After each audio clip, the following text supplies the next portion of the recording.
So, without further nonsense, please help me welcome Chuck Maciel to the stage.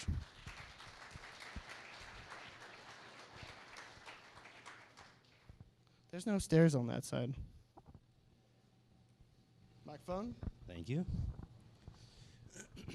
Man, Vince, thanks for this light, but Jesus, it's like HD, get every wrinkly detail. Well, that picture you had on there, was that from high school? Yeah, it's cute. It was from about 30 pounds ago and 2 years ago, though. Like that's how old else. that is. So, okay, why don't you just give a brief background of what you do now with Hawaii and the company and everything that your day-to-day is like now? Well, like Todd was talking about how he is a workaholic, which I don't believe in that. I mean, I enjoy what I do. Yeah. You know, you talk to Kobe, I mean, he's a basketball-holic. Yeah. No, he's good at what he does, Yeah. and he does it. So same thing with I do. I mean, I build houses. I physically build houses in Hawaii because I enjoy doing it. And it's kind of funny because people will talk, dude, there's a lot of work. Well, why do you work so hard? You don't have to. And it's funny because trying to explain that to people, you have to really like go back to their childhood to explain the concept. So I asked him, I said, you know, did you ever build a clubhouse when you were a kid? Well, yeah. Did you ever build bike jumps in the middle of a field? Yeah. Did anybody pay you to do that? No. Why the hell did you do it? Well, it was fun. I was hanging out with my buddies. And I said, well, that's why I build houses. It's fun. I'm hanging out with my buddies. So that's what I do. I build houses from the ground up. I mean, there's only a couple of things I don't do. I don't do the dozer work. I don't do the concrete. But other than that, we do everything. You know me? Used to take a couple of my sons with me. And they kind of said, I'm done with that. I'm going to go do my own thing. And now my youngest son, he wants to go out there and learn about building houses. They weren't real estate-aholics? Yeah. The other ones? The weed abatement business was kind of an interesting story because, like you said, you know, buying real estate with no money down, or buying real estate with no money down and putting cash in your pocket was something I learned buying a car. When I was like 21 years old, I did this with a vehicle, and I thought, well, I wonder if I can buy a house this way. And about, 10 years later, I actually did it. Bought a house with no money down and put cash in my pocket. What year was that? God, the first one I want to say was in 94. And then I bought an apartment complex, a small unit, 5-unit apartment complex. Same thing, no money down and cash flowed. And then that was a diamond in the rough because you sold that one. Yeah. Oh, that was the Victorville one? Victorville, yeah. Oh, we're Apple Valley? Paid Wow. $101,000, and 9 years later, after cash flowing almost $75,000, he sells it for $550. That still blew my mind that at the peak of the market, that guy 1031 to that 5 one-bedrooms in Apple Valley or Victorville, wherever it was, Apple for Valley. $550,000 with tenants that weren't superb. Well, they were low rent tenants too because I was only collecting about 55% of the going rent. Yeah. Because I didn't want to turnover, and I never bought it for appreciation. I always bought it for cash flow. So if it made money, I didn't care if it appreciated or not. Yeah. And that's all I ever bought real estate that way. So I never wanted a turnover in tenants, so I always kept the rent low so they wouldn't leave. So as rents would go up in the area, I'd leave the rent the same and raise it $10-20, no big deal. I mean, as it was, I think the highest rent was Jack. Yeah, on a fixed income. Yeah.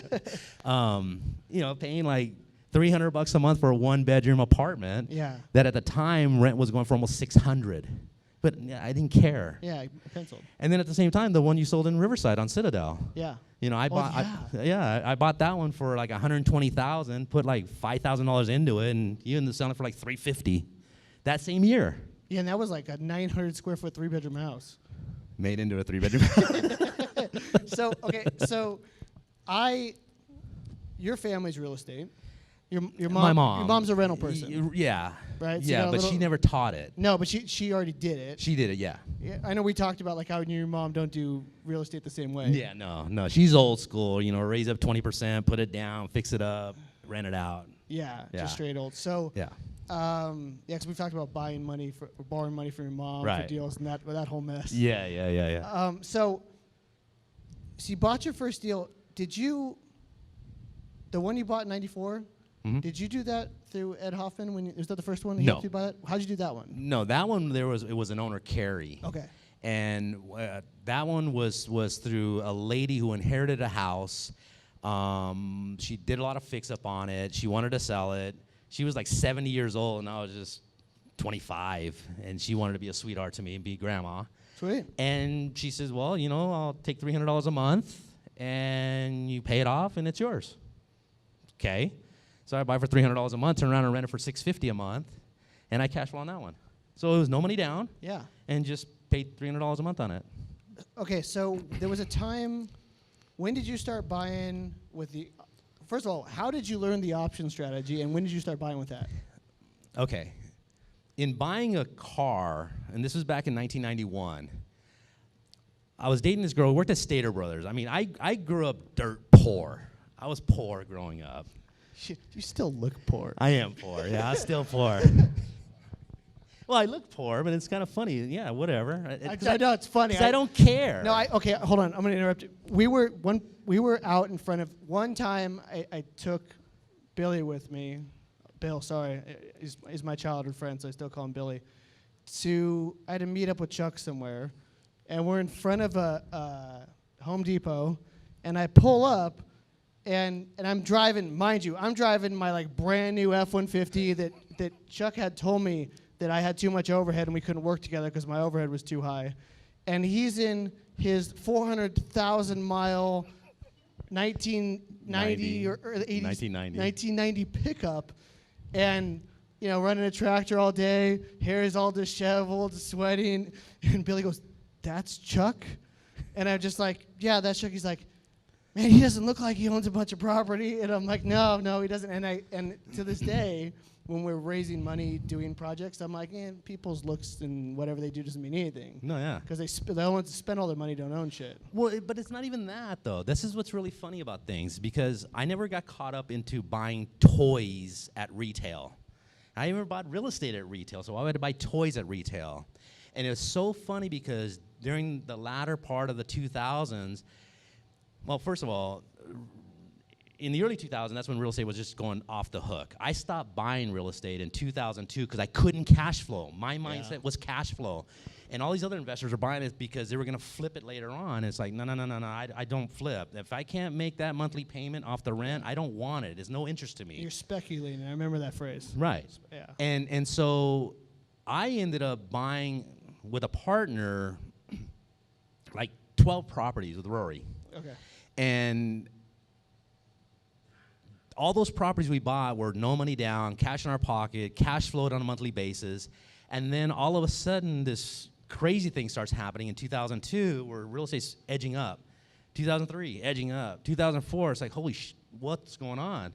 And I already had a bunch of real estate already, so we're talking about it. He goes, you know what, dude, let's just sell this real estate. We'll cash out and go play. I remember that, yeah. And it's like, well, okay, well, whatever. So we cash out, and we had properties that we paid like $40,000 for and sold for like $250. That cash flow $300 a month for 3-4 years. Huge mistake. Yeah, we sold early, yeah, which was fine. It didn't matter to me. What do I care? Yeah. I made a ton of money. Yeah.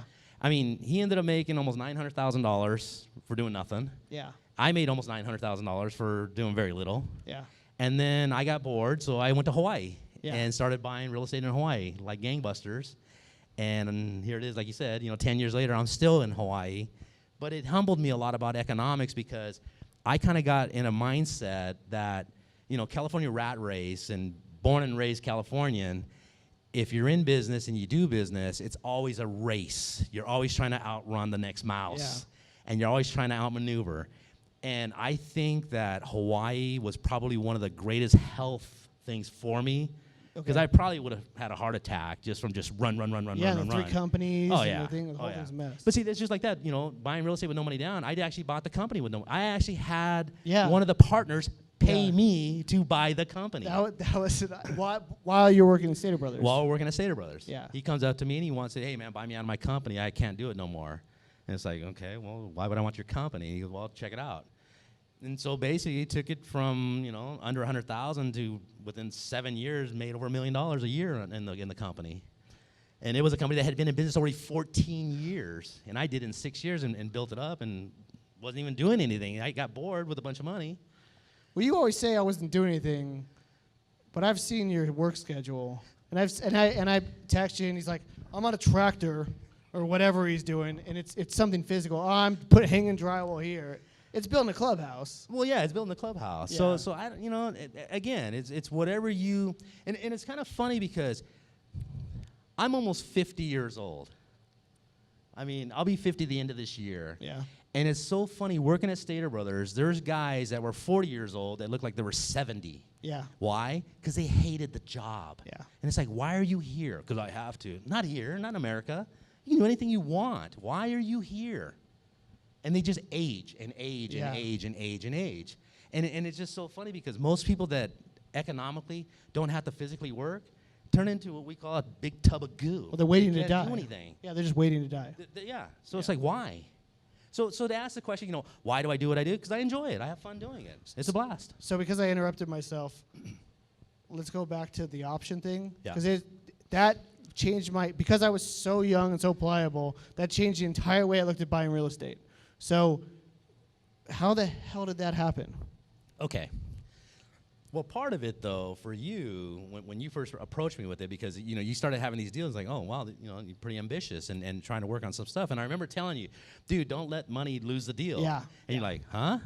And it's like, don't let money lose the deal. And I was like, what the hell does that mean? Well, dude, if you can't find the money, you're going to lose the deal, right? Well, yeah. Okay, well, don't let that happen. Yeah. Well, what am I going to do? And I said, show me the deal. Yeah. And again, you're a novice, thinking that all these things were going to cost this astronomical price at a contractor's rate.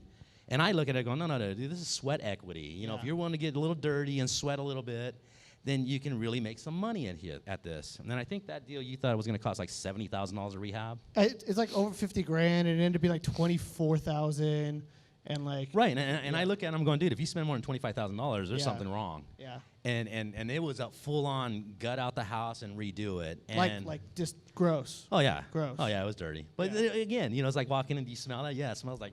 Smells like money. Yeah, and But- it's money. But I mean, long before, like, it smelled like shit. Like just straight up, just wall to wall animal crap covered in newspaper. But I mean, long before that, when you were you gave me specific terms to use that you had been using for years. Yes. Which was and you were using, this doesn't exist anymore, but 95% ARM LTVs. or 95% LTV non-owner-occupied loans. Correct. And refining those based on current value. That was the biggest difference right there, is because everything that we negotiated in buying is I never, if I went up to somebody and they had a house for sale, and we'll just use just basic numbers for sake of conversation. So I go up to you and you're selling your house and you want $100,000 for the house. I need to know why you want to sell the house. Yeah. I want to know, why are you selling? And it's like, whatever, I don't like this neighborhood, I want out. And this was in the 90s, where you had people who got caught up on the last bubble from the late 80s into the 90s. And so I come up asking you, what are you going to do? Well, I'm moving out of this area, I'm going to another city, whatever. Great, because I need to know how motivated you are to sell, because that will determine how motivated you are to negotiate. So in looking at the house is lived in. These are people that lived in their house, 10, 15 years, and they want out. So I don't bash the house, but I'll make the obvious comments like, you got to paint the walls, need a new roof, need some landscaping, need cabinet, whatever it is. And the whole time I want them doing this. Yeah. Oh, yeah, that makes sense. Yeah, So, to do this, it's going to cost money, right? Of course it is. Yeah, obviously. Okay, but, I'm going to give you numbers, and these numbers are not going to be outlandish numbers. Okay. Like, replacing the carpet is going to cost about $2,500. And that seems reasonable. And I got to paint the house, and that's Yeah, going to cost about I mean, $1,500. been here a while. My wife wanted me to do that for a while. Yeah, no, I understand. The roof, that gets kind of expensive. Yeah, well, it's an old house. Well, there you go. So now I take this $100,000 house and I negotiate him down to $85,000. That's a $15,000 difference. Yeah. But off the bat, right from the beginning, I'm going to say, I'm an investor. I'm not going to live here. Yep. You okay with that? Yep, of course. Okay. I'm going to come in and fix up the house, and I'm going to rent it out. I have no intent to live here. So just so we're crystal clear, I'm an investor. I just don't want to live here anymore. Okay, great. And that's what I want to hear. Yeah. It's usually not him not wanting to live there as much as his wife. Yeah. I don't want to live here no more. My Get wife's rid of been it. complaining about this neighborhood for years. So now I say, okay, so here we are. We're agreeing to $85,000, right? Yes. Okay, and I already told you I'm an investor, right? Yes. Okay, so here's what I want to do. I want to do a lease option of buying the house. What's the lease option to buy? Well, what that does, that allows us to go into contract. It's going to be an escrow and everything's secured. Okay. And I'm going to be able to come into the house and I'm going to fix it up. This is all legal. It's all legal. Okay. You're in the up and up on everything that's going on. Okay, we're good. Now, you have a current mortgage Yes. and your monthly payment?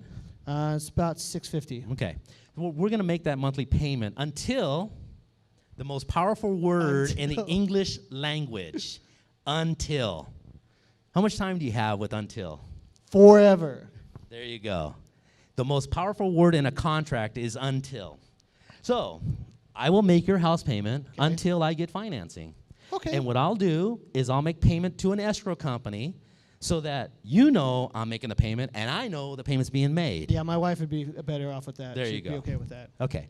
So now what I'm going to do is we're going to go in this lease option to buy.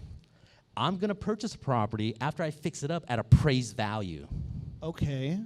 Now, you're going to get your $85,000 and go your happy merry way wherever you want to go, minus whatever mortgage you have. So I'm still going to get the 85. You get your $85,000. Okay. That's all I care about. That's all you care about. Yeah. So now I'd go in and I'd fix up the house, and the house would appraise at $110,000. So my purchase price for this property is $110,000. Okay. But I'm only paying $85,000 to you. You're going to walk away. Well, I don't care what you do on the other side. That's the bank. That's right. And that's a $25,000 spread. Yep.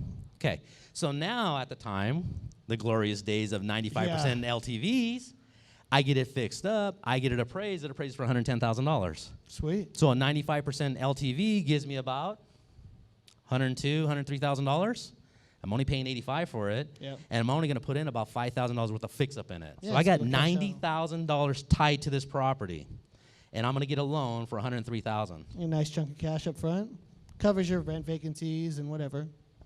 and then turn around and rent it. And I would do these turnarounds from the time we negotiate and go into contract, and you sign that paper. Yep. I would have a tenant in that property within 3 weeks. Now, I remember you said the most important thing with the deal we did, and with all these deals, you said the people have to move. Yes. Because you've got to get the work done. Yes. It was every time. Like, they understood in that negotiation that they were going to move out within a certain period of time upon contract. Correct. Now, all of this still works today. Yes. It's just slightly different. Yes. Have you looked at it today? No, because I'm so to- busy with Hawaii I know, building I know you houses. got So other I haven't really invested in any real estate. I've just been building it and selling it. So the exact thing still works exactly the same today, only you just have to wait 6 months to cash out. That's it. You just have to wait 6 months. You change your numbers a little bit. You can't be as tight as that. But when the prices are higher, it tends to be a little easier to do. So there were a couple of key phrases in that contract, other than until. That the whole Joe Canale story that goes with that is amazing. Right.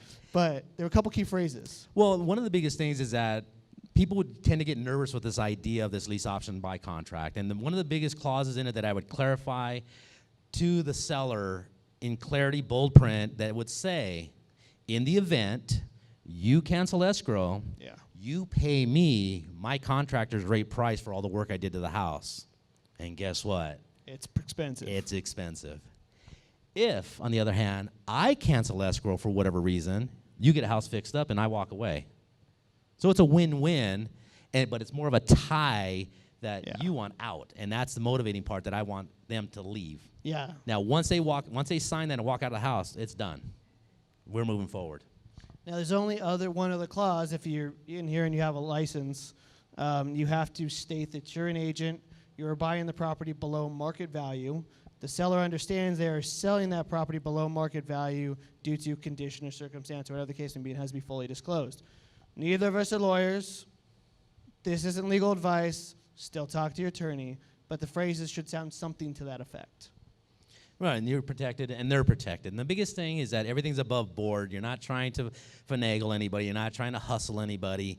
You're just, basically, I'm a problem solver. You got a problem, which means your wife wants you out, and I'm going to solve that problem for you, and I'm going to make some money in the process that will not cost you anything. Yeah. It's not costing you no money to get out. I've bought houses, and then it's kind of interesting, too, because working at Stater Brothers, the late 90s, people were walking away from their house. They were saying, they're just mail the keys back to the bank. And I had a coworker who her husband was a butcher and she was a clerk. So they made really good money. And we're having this conversation, and she's like, yeah, we're going to buy a new house out in Nuevo. We got this house in Marina Valley. I said, well, what are you going to do with the house? Oh, we're going to give it back to the bank. And it's like, Right? can I have it? She says, you want it? Yeah. She says, well, what are you going to do with it? I'm going to rent it out. And I said, well, what is your house payment? She goes, $700 a month. At the time, rent was about $750 a month. Okay. And I said, okay, when are you guys leaving? She says, well, we're going to move out, in 2 months. It's like, great, just let me know when you move out. So I sit down with her husband, and they're worried about their credit, that their credit is just going to get destroyed because they're going to have a foreclosure on their credit. So I sit with them at their table, and we're talking. He goes, why do you want this house? It's got a mortgage of $100,000, and it's only worth like $87,000. Okay. And it's like, Who cares? yeah, but I can rent it out for $750. But it's not worth what's owed on it. Why would you buy it? And this is a conversation we were just having right now. It's not the price, it's terms. And it's like, all I'm thinking about is I'm making $50 a month. I don't give a shit what it costs. Who cares? Yeah. The cool thing about it was I told him, I said, I cannot get the loan in my name right now, so it has to stay in your name until I can finance it. Are you cool with that? We don't care. We just don't want a foreclosure on our property, on our name. Okay, great. So we sit there, and he says, okay, we're ready to move out. What do you want me to do? And I said, well, can you make next month's payment? You're moving out on the 30th. Can you make next month's payment? Sure, you want me to make 3 payments for you? I go, nah, I'm thinking, dude, I'm like $50 a month. No. I'm already gonna make $700, because you're gonna pay the payment. So he makes the house payment. They move out. Within 7 days, I get it all renovated, painted, everything else. On the 14th day, I have a tenant in there. Wow. And I rent it for $750 a month. Sweet. Now, 4 years go by. Okay. And they're like, hey, Chuck, are you ever going to refinance this house? And this is all on a handshake. Just a handshake. No contract, no nothing, all a handshake. Okay. So it's like, you know what? I need to get this thing refied. And they said, okay, well, do what you got to do. So I ended up going to Wholesale Capital. Okay. And I ended up getting a loan for $170,000 on it. Sweet. No money down. Yeah. Cash flowed. By that time, rent got up to like $875. Okay. So I'm making money. Yeah. Then I got the refi, and it was low. The rate on it was so-so. Yeah. But it didn't matter to me because it didn't cost me nothing to get this property. Yeah. And I still own it today. I own my first house still that I Yeah, bought. that's true. When I was 20 years old, I bought my first home. I still own it today. It's been paid off for 15 years. Was that a mobile or a house? Mobile home on yeah. land. Because that was your first ones were mobiles. First one was mobile. Yep. Yeah. Yep. Because when I first did mobiles, I only bought them on land. I wasn't going to buy them in parks because if you don't own the land, then all you're doing is going to be able to rent the rest of your life on it. Yeah. So I'd buy mobile homes on land in communities, and it was kind of funny because I was buying these mobile homes for like $30,000, and I can rent them out for $700. Where you can buy a house in Moreno Valley for like $70,000, and you can rent it out for $800. Yeah, and it's huge like, cash flow. huh. Yeah. Whatever. You learn a lot about the mobile home parts catalogs. I learned a lot about. Well, I learned how to make things work. Yeah. And that one particular property we talked about where the lady said $300 a month. Yeah. I was so poor I made baseboard out of particle board. I was just taking on a router and start routing it out because I had more time than money. Sweet. So, and it's one of those things that, you get really innovative and learn how to make things work and make things look richer than they actually are. Cottonwood. Yeah. Another story in Moreno Valley. That thing's a real interesting piece of property. No one here wants this place. Yeah, no. This is a duplex that you couldn't see from the street on 2 acres of land in Moreno Valley. Yeah. And the neighbor of the property is a friend of mine, and the other neighbor is where they used to park the tractors at. God, he's probably still cursing you for having a house. Yeah. So I find out about this property. He says, the owner passed away. The kids have it. They're in their 60s. They're going to sell it. And what do they want for it? And he goes, they want $85,000. And I said, oh, great. I said, how about I buy it for appraised value? And the funny thing about it is most people will sit there and actually write everything I say and still question, how did you do this deal? And it's like, you wrote it down. Were you not paying attention? So I don't get it. I don't get it. So anyways, so we get this property, and this is where the word "until" kept this property in escrow for 13 months because I could not get financing because I had so many other projects going on. So he tells me, he says, listen, they want $85,000. They're going to give you $10,000 to demo it. And I said, demo it? Great. Let's go check it out. And it was a mess. And I walk in, I said, okay, they're going to give me $10,000 to demo it, right? He goes, yeah. And I said, oh, well, great. We're going to fix it up. And he goes, why? Why not? Was that Glenn at the time? Was it Glenn Wagner that was doing the demo at the time still? Yeah. He's still there. Yeah. He's not at Marina Valley anymore. Yeah, he's retired. There's a guy who used to love demoing houses. He was a building inspector. Yeah. So I go in and I fix up this house, which, Frank was amazed that. Fix up. Yeah. It had wood siding. None of the windows fit. I had to put not new windows, but I had to put windows in it just to get it going. It had plywood siding on it. So in order to get financing, again, getting creative, I had to make it look like stucco. So I took a stucco, just the sand, and stuck it in a hopper and just shot it on the wall. And it looked like stucco. In fact, they even did the appraisal saying stuccoed house. Okay. Cool. 13 months later, it appraised for $180,000. And I said, hey, Frank, will they, do it for that? Dude, they're ready to cancel escrow. I said, all right, well, then we're just going to do it for the $105,000. I'll just move forward. So here it was. I buy a property that was cash flowing almost $1,000 a month. Yeah. And had over $70,000 worth of equity.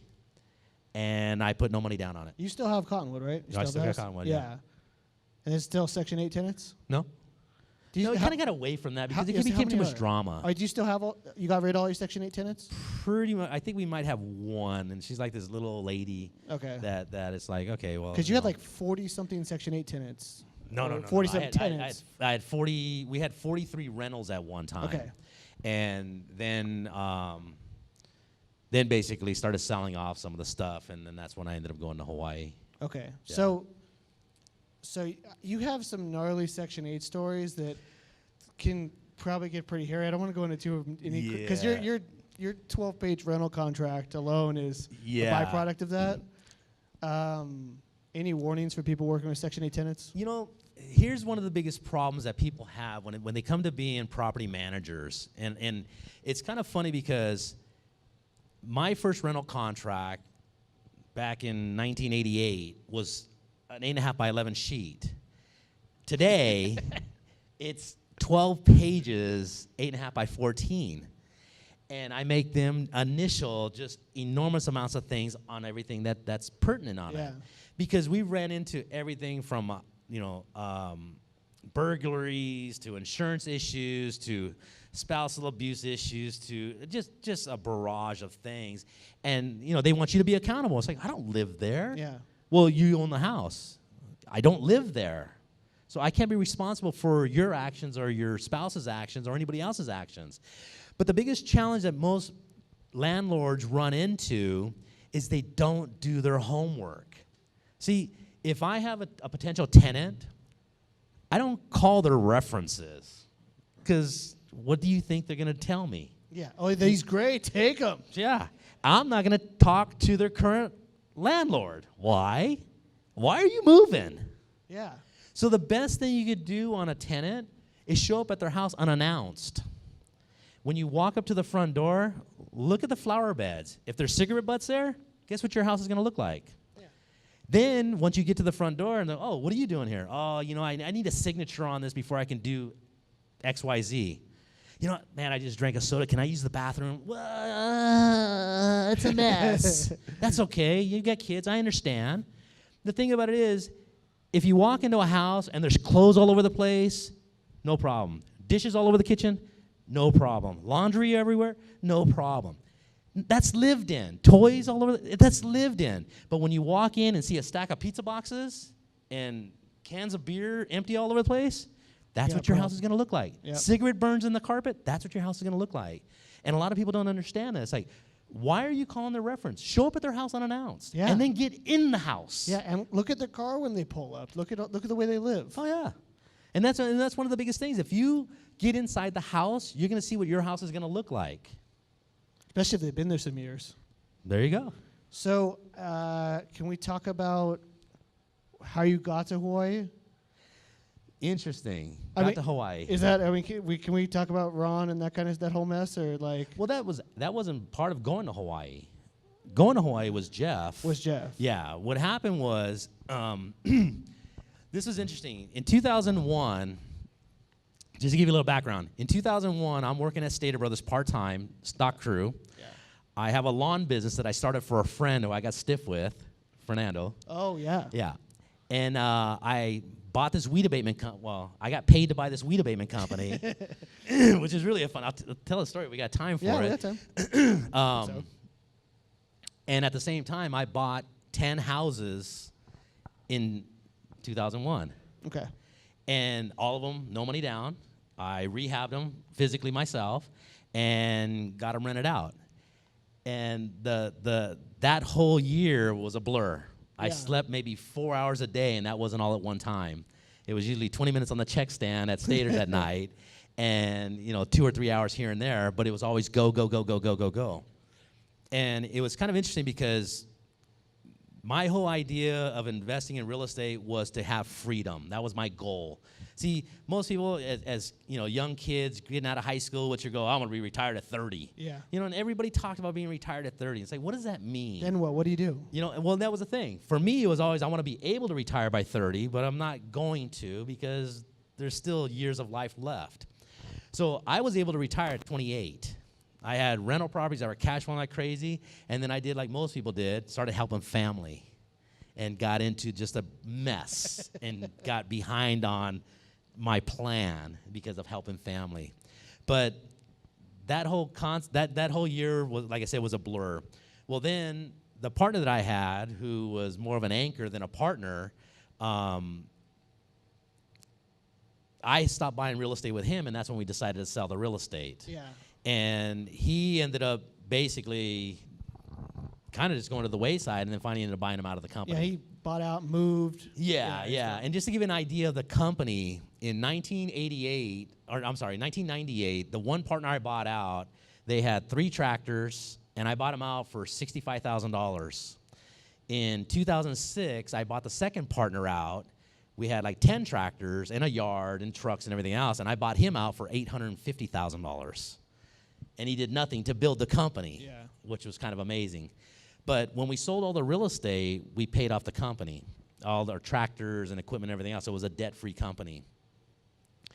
And he had a chunk of money, I had a chunk of money, and Jeff Signorelli from Wholesale Capital, we're talking story, and he says, you ever thought about going to Hawaii? And it's like, for what, vacation? He goes, no, to invest. I'm going, dude, there's no freaking way. Hawaii's expensive. And he goes, that's what everybody thinks. And it's like, turns out it's not at all. Yeah, and he goes, go to the Big Island. He goes, you can buy, acre of land for like $40,000. It's like, bullshit. He goes, no, yeah.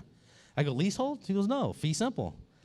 I said, when are you going again? Well, I'm going in 2 months. Well, can I tag along? Sure. So I tagged along, and this was in 2005.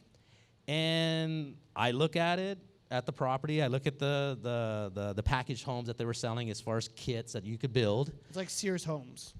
Yeah, but you build it. And that's the funny thing about it is most people think a kit home is actually like a kit you just erected like a puzzle. But it's not. It's still, 2x4s and nails and windows and everything else. You gotta assemble from nothing.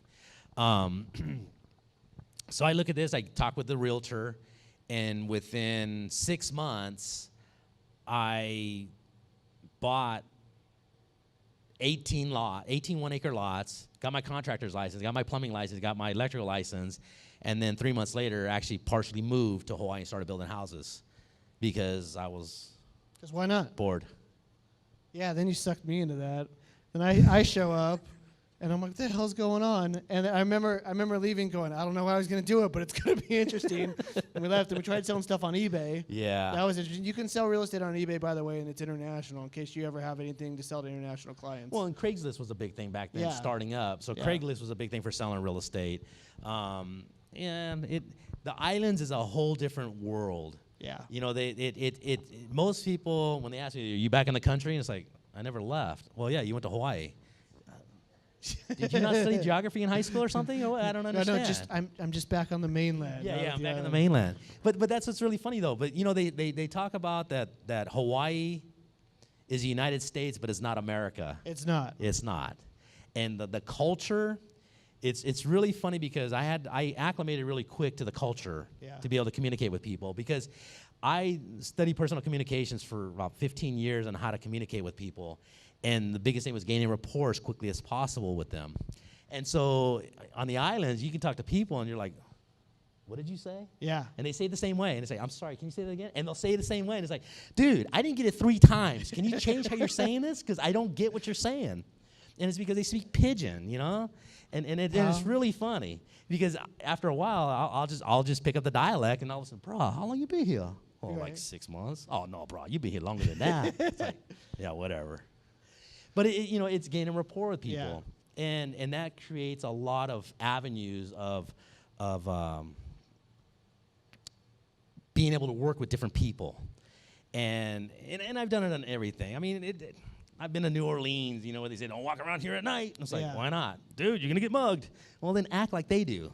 Walk around with food in your hand and nobody's going to bother you. Yeah. You look like a local, they're going to treat you like a local. If you're in the middle of the street buying tacos or whatever in the middle of New Orleans, you're fine. Exactly. Fried, exactly. Tacos, fried, whatever. Exactly. So when you first went to Hawaii, you had Rob, contractor? What was the name of the contractor? Rob? Was that his name? He wasn't a contractor. He was just a worker. A worker? So, okay. So it's been a decade now. Yeah. So talk about what that was like when you first had Rob, building the first couple homes, and then what the plan is now, building Hawaii. Well, what had to happen, I guess? Yeah, one of the biggest things is that, okay, you walk on the island, you're a haole. Yeah. You're an outsider. Flip-floppy tan. Yeah. Well, and I still got, after 10 years, I still got flip-floppy tan because I don't, I'm just not hanging out at the beaches. The funny thing about it is on the Big Island, there's a lot of tradition still there on the Big Island. And the funny thing about the tradition of it, there's a lot of Japanese on the island. And a lot of the Japanese control the government in Hawaii. And a lot of Hawaiians are coming from the perspective of entitlement. Oh, you freaking haoles, come over here and take our land. Yeah. And now, shoot, bro, we can't build for the people. Build for the people here. Yeah, well, get off and help. Yeah. Oh, no. Just to give you an example about this guy, Rob, that he's talking about. It's a wild story. I meet this guy through his wife from the place that I buy the lumber from. And she's like, well, Chuck, if you're going to be over here, you got to hire locals. You cannot just be bringing people from the mainland. It's like, okay, any idea who I can hire? Yes. My husband. And it's like, okay. So he comes in and he's helping. Guy shows up at 8 o'clock, takes 15 minutes to put his boots on, takes another 15 minutes to get ready to put his nail bag on. Now, this is a guy that's probably 5'7", tall, and probably around. Yeah. He's a big boy. He's probably pushing 300 pounds. And gets started on working. Then about 10 o'clock, it's time for break time, time for grinds. And then about 11:30, it's time for lunch. Oh, bro, I got time for grinds. It's like, okay, grind. 2 o'clock, pow. What's pow? Pow. Okay, I'll ask you again. Yeah. What's pow? We're done for the day. Yeah. Dude, it's 2 o'clock. And these are guys that are juicing me for $30 an hour cash, okay, because they don't get on the payroll. No, they don't. Yeah. So I'm trying. The wife is telling me all these horror stories about mainlanders coming in and raping and pillaging the locals and all this other stuff. You told me you're like, we can't hire contractors from outside. It'll be a big problem. Yeah. And I brought in my son and his buddy when I first went over there, and we were low key because we're family. And then I got connected with this family, so now I'm a Hanai brother, which is kind of like an adopted brother if they accept you. So when they introduce you as a Hanai brother. So I got that title after 2 years. And so now she's telling me she wants to build a house. And I'm going, okay, great. She's, but Chuck, we cannot build a house by ourselves. We need help. And it's like, okay, cool. What do you want to do? So she tells me about the specific area where she wants to build. And all right, we'll pick the land, and I'll put the down payment. I'll put the loan in my name. I got to have some control here. I'm not going to just give you money. And she's like, yeah, no worries. Her husband's working for me, and he's making money and everything else. And so we buy this land for $70,000, and I said, as long as you want it, that's all that matters to me. Just pick what you want. Okay, great. Now, this is a woman at the time who was 40 years old. Her husband's 30 years old. They have no kids. They live in a 600-square-foot house. They want to build a house. So I'm thinking, okay, 600 square foot now, 1,300 square foot house. Okay, whatever, no big deal. So next thing you know, she's showing me these plans for a 3,200 square foot house. And I'm like, Just live in Aloha. brah, for who? And I asked her, I'm going, why such a large house? Oh, you know, when the Kiki come over. And it's like, how often do they come over now? Oh, they don't, but if I have room, they come over. You know, and the ohana and all this and that. I'm going, okay, whatever. So now we're getting ready to start. We got permits and everything. We're going to start dozing the lot and everything else. So just before we close escrow on the lot, they buy 2 brand new Dodge full-size crew cab diesel trucks. Ballin'. Yeah, $85,000 worth of trucks. And I'm going, what are you doing? Oh, no worries. And it's like, okay, whatever. So we're getting ready to start on this thing, and Rob and I are talking, and I said, Rob, you know, how are we going to work this out and building this house? He goes, oh, yeah, I'm thinking about that. So you still going to pay me $30 an hour to build a house? And I'm... Yeah, if you buy it for 400 grand. Wait a minute. You want me to pay you to build your house? I'm already fronting the money to build the house. Bro, I cannot work for free. I just went, all right, I'm done. So I go back to her, I'm going, Anu, I don't understand. First of all, I don't understand how you're going to build this house, qualify for this house, and pay for these trucks. They had $1,600 worth of truck payments. Oh, no worries, Chuck. I got to figure it out. And I said, okay, how are you going to figure them out? She said, well, we figured the house is going to cost $170 to build, $70,000 for the lot. I said, okay, so, you know, we're up to like $250. She says, yeah, and the truck's at $85,000. We put that in the loan too. Oh, man. I said, okay, so you're guesstimating this house is going to be worth $350,000. She says, yeah. I said, so you're going to get a loan for like $320,000. She says, yeah. Okay, well, who's going to pay the taxes on that $85,000 that I don't get that's paying for your trucks? What you mean? Well, I don't know. When I get a loan, when you get a loan and give me the $320,000, you want that trucks paid off, right? Yeah. Well, Uncle Sam's going to say I made $85,000 profit. Yeah. Well, who's going to pay the taxes on that? Oh, I didn't think about that. I was like, oh. Now, mind you, this is a woman who has only been from island to island, who honestly believes that the Big Island is the largest place on earth. Honestly. Yeah. And I find this out after the fact. Yeah. Because she tells me the story that her son is going to go to school he's going to go to Arizona Tech. And I said, great. So when's he moving to the mainland? She goes, oh, he's going to be moving in about 6 months. I go, where's he moving to? She goes, oh, North Hollywood. I went, Arizona Tech where? She was like, in Phoenix. And I go, and he's just going to visit? She says, no, he's going to commute. I go, no, he's not. And she goes, yeah, you know, from Hilo to the volcanoes, that far, it's only 30 miles. So from North Hollywood to Phoenix. I go, you know what, I'll tell you what. You saw that on Google? She says, yeah. And I said, okay. Zoom into Hilo, zoom out. When you see the mainland, tell me if you still see the island. What you mean? Do it. Because that's like a 9-hour commute if he's lucky to get out of Los Angeles. Right. And she honestly believed this. So you had that. That was your contractor mess trying to build. And it took how long to build a home? Well, with At the him, time, yeah. about 6 months. Okay, 6 months to build a home. And then to sell them at the time took like 4 months to 6 months. Depending on the realtor, but yeah. Some took like a year. Oh, yeah, 11 months. There's like season issues. Yeah. Well, no, it was realtor issues. And then the cost to build the first home was like $2-something? $220 including the land. Okay, and so now what's your cost to build? Now to build a house, well, we built a different house, a bigger house. Yeah. The cost to build a house now is running about, including the land, is running about $230. $230 for a bigger home. For a big home. And then, so how much was that? How much did the first home sell for, and then now this one? Well, the first house sold for like $270. Okay. And the house we're building now, which is 500 square foot bigger, is selling for like $380. Okay, so much bigger margin over time. Big margin on that, yeah. And then you have, how many lots you said you buy originally? 18 lots. And then now you have how many left? 4. And then you're going to go somewhere else in the island? Yeah, there's another area because, again, the whole local thing that locals are being priced out of the being able to buy a home.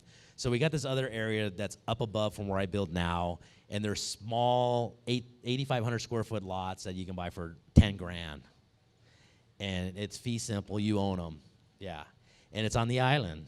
And the thing about it is very few people know about. Well, Yeah. very few Well, people now, did know yeah. about it. It's now like 140 people, and wherever this goes on the internet. It's a small place. Yeah. Nobody knows.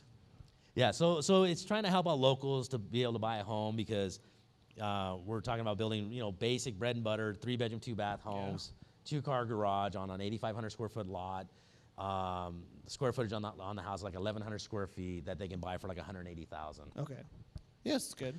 Yeah, and I mean at an interest rate of like 4%, I mean the payment's like $800. Yeah, it's ridiculous. I mean you can work at Walmart part time and make that house payment. I mean, it's an upgrade from the tent on the ocean that a lot of locals are living in. Well, so. no, it's an upgrade from having freaking 11 people in the same house. Yeah, exactly. Which is very big and common over there because, to most people in Hawaii that are Hawaiian or partial Hawaiian or Portuguese or whatever they are that born and raised there, the house is nothing more than to keep the rain off your head. So, you have some that like the status. Yeah. I mean, most of the houses that I sell to mainlanders that are retired. Yeah. They're baby boomers that I sell to, and that was my original market. Yeah, that was just my 1 acre target. lots originally. 1 acre lots, 10-minute walk to the ocean. Yeah. You can feel the water. You're not going to play in the water. Yeah. So Yeah, you can see it from the lava cliff. Yeah, that 20-foot cliff. You can see Yeah. the water there. Yeah. So it's a little different. So we're getting to 9. It's getting late. All right. I don't want to say parting advice, but so lots of people ask me the same question they ask you now. What's that? What should I do?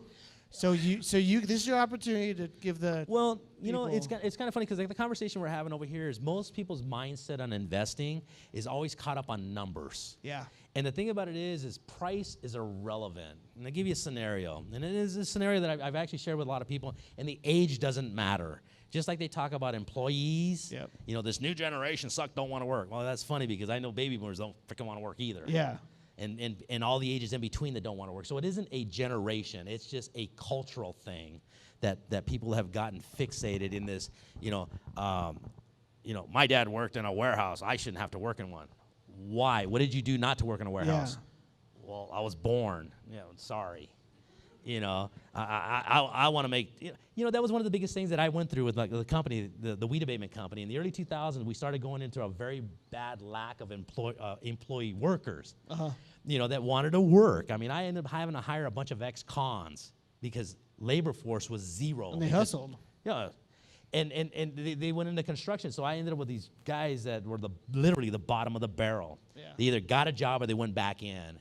And they were not the best of workers. I mean, what takes today, or what took 10 guys to do, I had 40 guys to try and do. Shit. So it's like 40 slugs to do the work of 10 people. And it's changed through technology and everything else. But it was kind of funny because of the boom, and try to educate people on their value and what they're worth. Because after 2008, I had a lot of guys who left working for me to go into construction and everything else. And then after the bust, they're coming back for a job. And it's like, okay, dude, well, you weren't very good when you left. Yeah.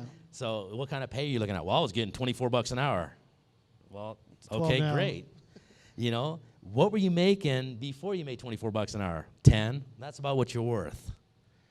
Because if you ain't getting the $24, it's because you're not worth it. Yeah. Well, it's bullshit. No, that's life. It's a cycle. And the funny thing about it is to educate somebody on that is really interesting because you can sit there and tell them, okay, well, you're making $10 an hour, right? And you're living off $10 an hour, right?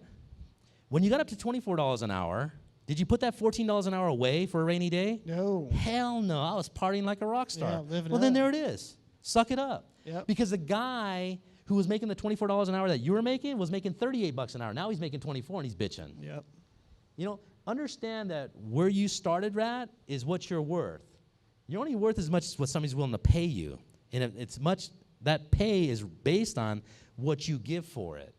And most people, they think they're worth a lot more than they are. It's like, well, dude, I don't have a gun to your head. There's a gate, leave. Yeah. You don't have to stay here. Go get it. I made more than this. Well, okay, great. So with that whole idea of it, most people get fixated because I just love it when somebody tells me what they're worth and not willing to work for less than that. So it's like, okay, and this is the philosophy I've always had about investing in real estate. I would much rather make 50% of something than 100% of nothing. And it's amazing how most people say, F that, I'll make nothing. Yeah. All right, well, have a nice day. See, people get fixated on that value of what I'm worth. I'm worth 50% of it. No, okay. If I don't get 50%, I don't want the deal.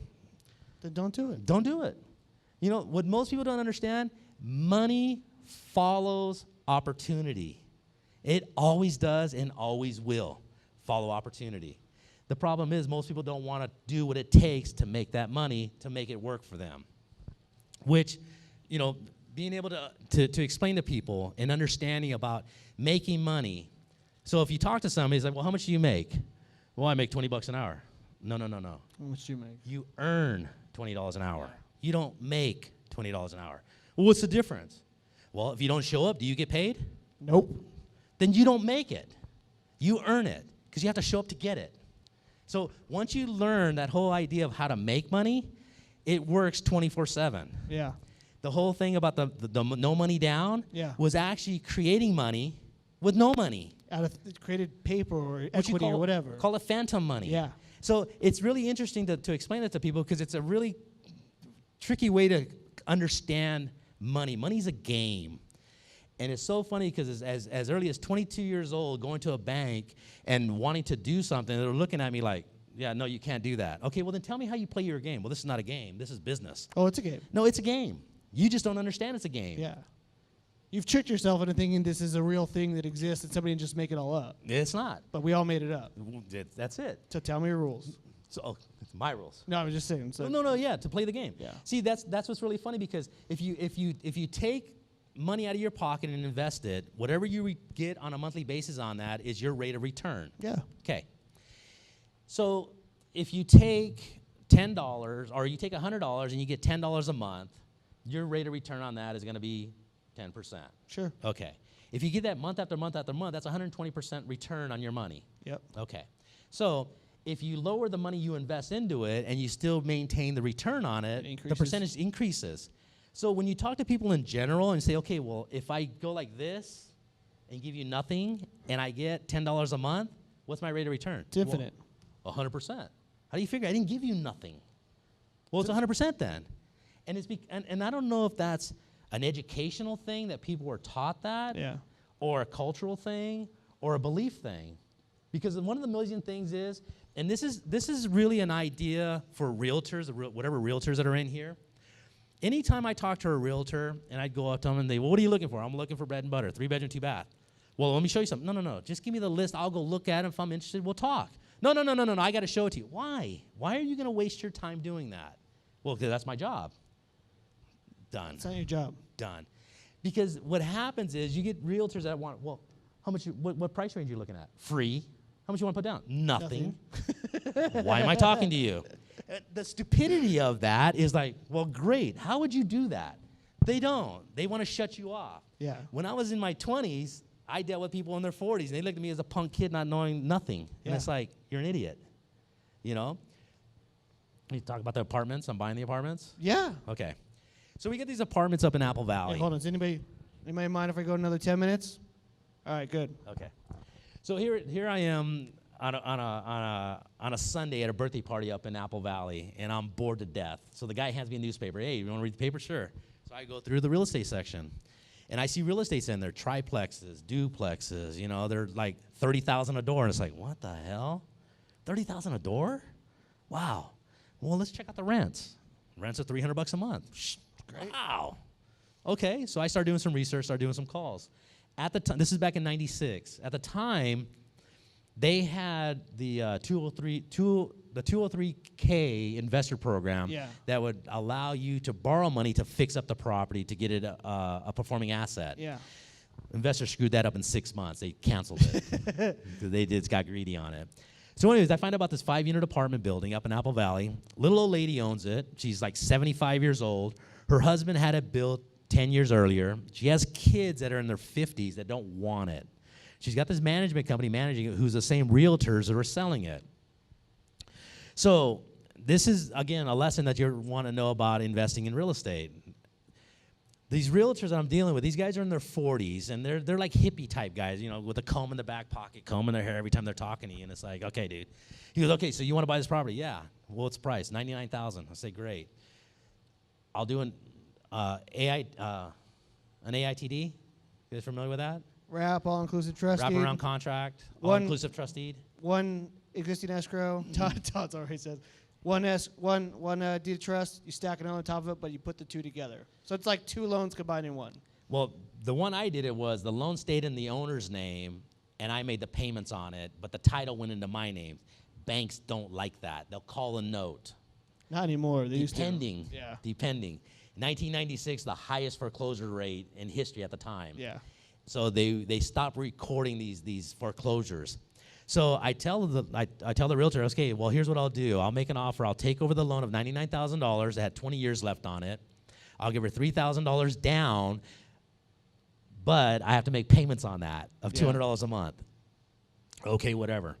I said, once we get the accepted offer, then we'll move forward.